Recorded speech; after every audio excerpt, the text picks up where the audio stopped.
Hello, so this is the first part of what is probably going to be a series of videos on how we would go about modeling and look deving, shading a fruit to look as realistic as possible from scratch. The fruit in question is going to be a raspberry, not too complicated, but also not very simple either. We figured we want to go with something like that just because it's a little bit more interesting to do. You can do some really nice like subsurface scattering, and we'll get into what that is later, with the shaders, and they've got like these nice little details, like bits of like peach fuzz hair and all sorts of little bits. And also we kind of need one as well just for our like asset library. So we thought it'd be a good excuse just to make a tutorial really. And it will kind of be aimed towards semi-beginners. You know, ideally you would know sort of how to use the interface a little bit. Maybe you've done a little bit of modeling before in Maya, but I will be sort of explaining things as I go, showing you what things are, what they mean, how to do things, some basic little techniques, you know, that kind of thing. And we'll probably split this up into multiple parts. You know, otherwise it'd be like 4 hours long. I feel like these days most people don't really want to watch a video like that. You know, maybe like several different parts, 15-20 minutes, that kind of thing. So this is the Maya interface. Okay, I'm going to assume you are somewhat familiar with this, you have used this to some degree, but don't worry if you haven't.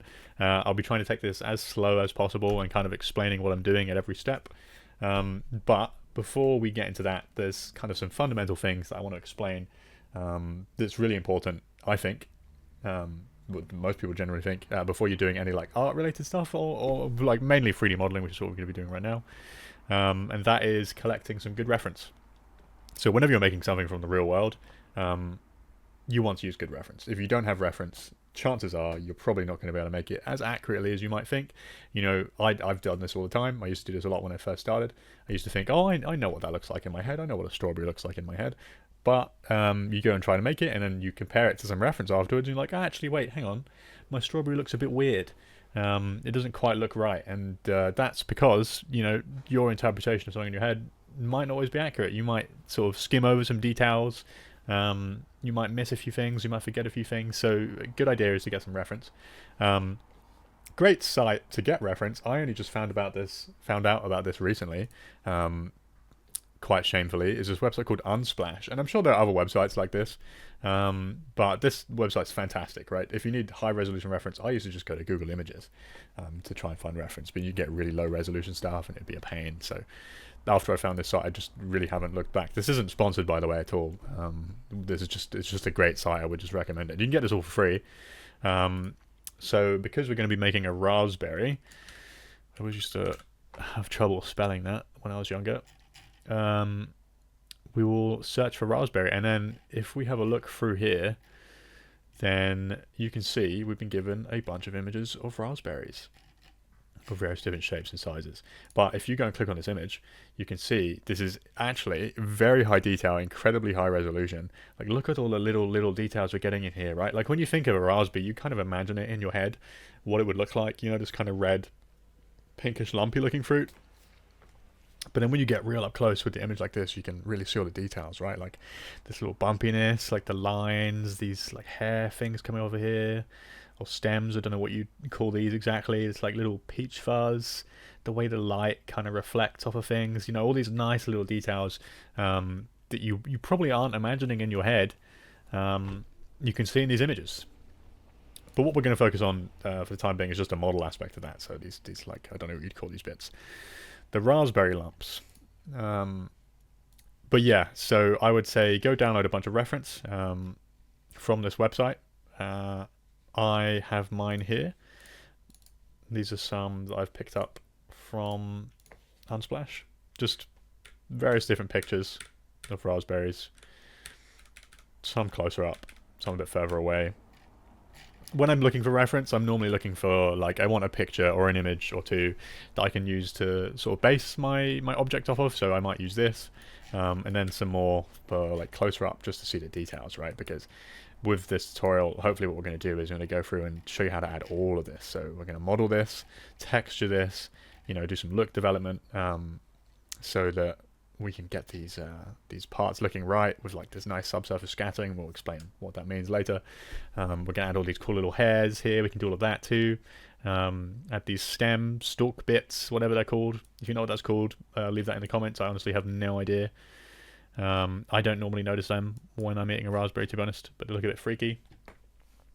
And yeah, so let's get started. So once we have our reference, let's go back to Maya. And what I would encourage you to do, what I like to do to begin with, is create some image planes. All an image plane is, it's like a 2D plane that you bring into Maya, and you can use that to display images, you know, is what it says on the tin. And to do that, once we're in the interface, we're going to come up to create and then free image plane. And then that's going to give us a square here, this guy. Okay.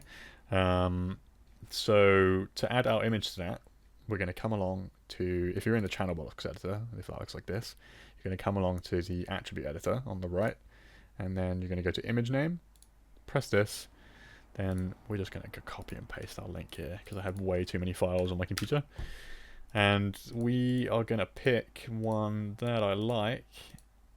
How about this one? So this one we'll use as a reference to base the shape of our raspberry on. And what you can do as well, if you want, you could create a few more image planes. You could either duplicate this just with, I'm just pressing Control and D on the keyboard. Or you could, if you like, just go up and go to create another free image plane. And then you could, you know, say, add a few more in, just if you want that reference in the viewport, just so it's handy. If you have two screens, even better. That way you can have the reference on your other screen. Talking of reference, one last thing I'd recommend. Great bit of software called PureRef. I started using this a fair few years ago, but I would absolutely highly recommend this. Okay, so you open it up. This is what you're presented with. I just updated to the latest version recently, and if I go ahead and drag over all my reference, drag and drop it into the scene here. Oh, I've got it locked. So Control R. Let's try that again. Drag and drop it in. It's going to import all those images, but it's going to make them into a nice grid like this, so you don't have to worry about doing that yourself. And then all I can do is hold down right click and just drag this off. I mean, you probably can't see that anymore, but that's gone onto my second screen, and I just have that there, and then I can just zoom in. And you can also, if I just pull it back, move around these tiles, you know, do whatever you want with them, scale them. I normally just bring them in like this, you know, maybe scale them a little bit, and then you press Control R just to keep that canvas locked, and then stick that on my other screen, just so I can constantly have something to refer back to. And then I'll have my like main reference image, if you like, that I'm going to model off of in the viewport like this. So once we have our image in like this, we can start modeling. So what I like to do is just kind of take a look at our image, okay, and then sort of see what we see. So you can see this is made up of these different like lumps. Again, I really don't know what to call those, but they kind of come in various different shapes and sizes, right? Like if we look at the PureRef here, let me get real up close, because you could just make this out of a bunch of cylinders and that'd probably be okay, but it might end up looking a bit stylized. So if we look real close, you can see they all have like these different blobby bits, various different shapes. None of it's exactly the same. You've got the smaller ones and bigger ones. Like with anything in nature, really, anything in life, like nothing's perfect. So you can get some like divots here, like some parts a bit collapsed. You know, wonky bits. You see, like, oh, here's a great example. None of these look the same. So to start off with, we'll make a few different shapes from a sphere and then sort of tweak them, and then we will create our shape just by sort of placing those together. So we'll maybe make like 6 or so different ones, and then I think that should be enough to give us some variety and it won't look too uniform. So what we'll go ahead and do is something else I quite like to do as well before we get started here is to take our reference, because if we're modeling, right, just going to press space on the keyboard to go into the orthographic view. This is like, if you imagine the viewport here, this is your 3D view, right? So you're seeing everything in 3D.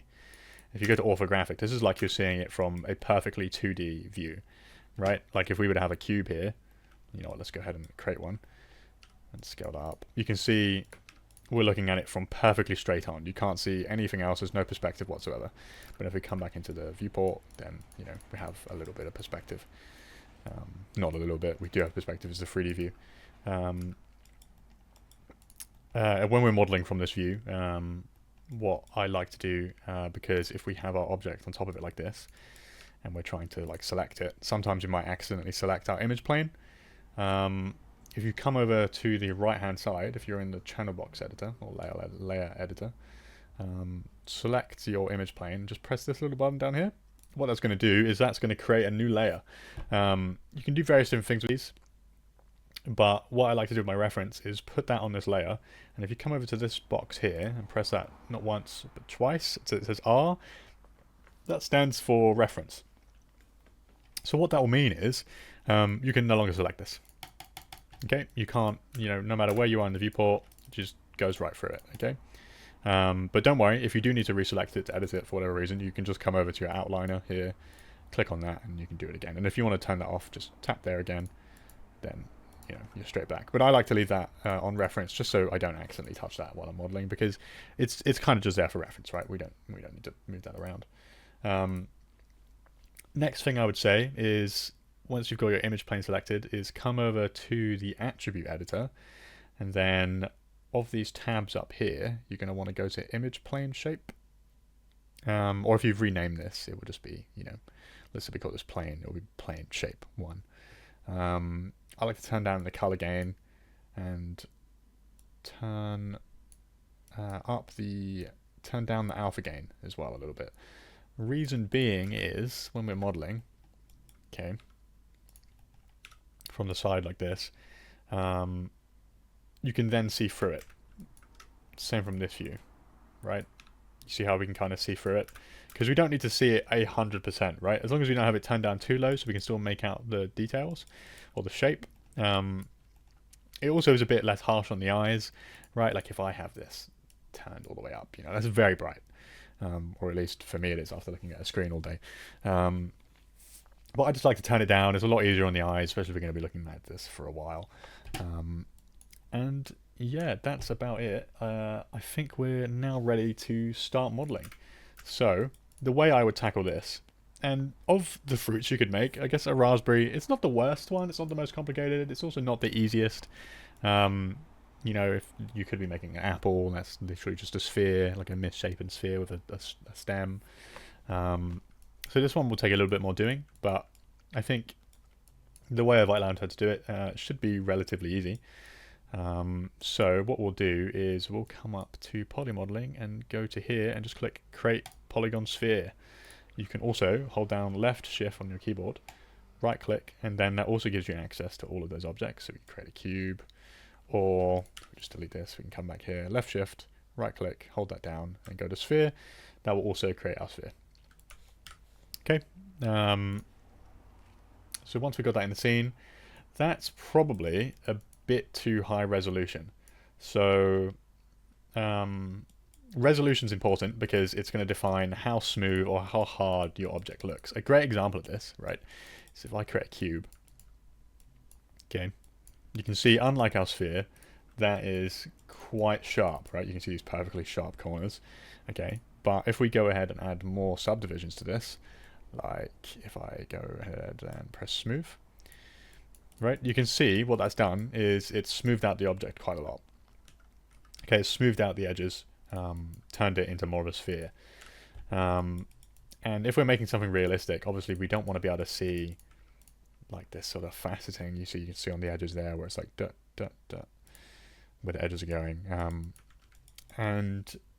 But that'll be for like the final model. To begin with, when you're making something, you kind of want to keep it lower poly, lower resolution, just because it's easier to handle at that point. Sort of something I like to go for just as a base. Anytime I'm making like a cylinder or a sphere, is just a 16. Because I think that's a decently low number, but it's not too low that you're just, if we were to put this to like 8, that's really not giving you that much control. But if we put it up to 16, it's not too high resolution, but we still have, some like nice amount of geometry to push around. And yeah, what we'll do is we'll just go ahead and take a look at our image. and our reference. Let me put my pure reference the other side, and then just start like making some shapes. So we could maybe start with one that looks a little bit like this, sort of like an oval shape, and maybe the next one will have, it's a bit more cylindrical, or spherical, sorry, but just a bit flatter, maybe slightly bigger. Then we could have one that's sort of quite a bit smaller and thinner. Another thing you can do when you're editing these is, if we go into, on the right hand side, the modeling toolkit, and go to vertex selection, you can also do that just by holding down shift and right click.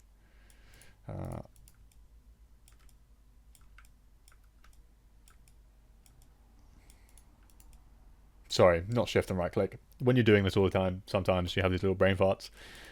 Just hold down right click and go to edge or vertex. You can also do it that way rather than doing this, and that's called marking menus. It takes a while to get used to, but eventually it can really speed up the way you're working. But we can always make another video on that in the future. And then what we can then do once we're in vertex mode is we can use something called soft selection. So this is where the extra geo comes in with those 16 subdivisions. If you just press B on your keyboard, that's going to enable soft selection. Now, you'll probably see your object highlighted like this, or maybe when you first turn it on, it will look something like this. But regardless, you'll see like some discoloration, right, in the edges and the vertices. If you do hold down B again, and just drag your middle mouse click to the left, or to the right actually, sorry, in this case, to increase it, you can see that's now highlighted more of the object. And what that is the kind of like sphere of control, or the amount that the soft surface is affecting. And that allows you just to kind of like squish things like this and then make slightly more interesting shapes.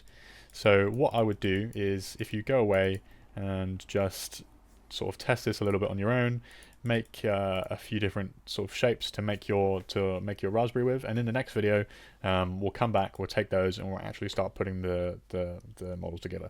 If you've got any questions at all, if nothing really made sense, or any recommendations, or something you'd like to see, or something you're not sure about, please do leave it in the comments. We read every single comment that we get. We'll come back to it in the next video and answer as many of the comments as possible. But yeah, thank you very much for watching, and good luck. I'll see you in the next part. Hey, so for those of you that made it to the end of the video, this is the official YouTube channel of Summer Day Studios. We're a design studio that specializes in 3D and 2D design services, such as photorealistic product renders, animations, advertisements, brand visual identity, packaging design, everything from cans, boxes, tote bags, you name it, illustrations, logo design. We also specialize in mock-ups, pre-made, as well as on request if you have specific mock-up needs, and you can find that on our Etsy and Gumroad.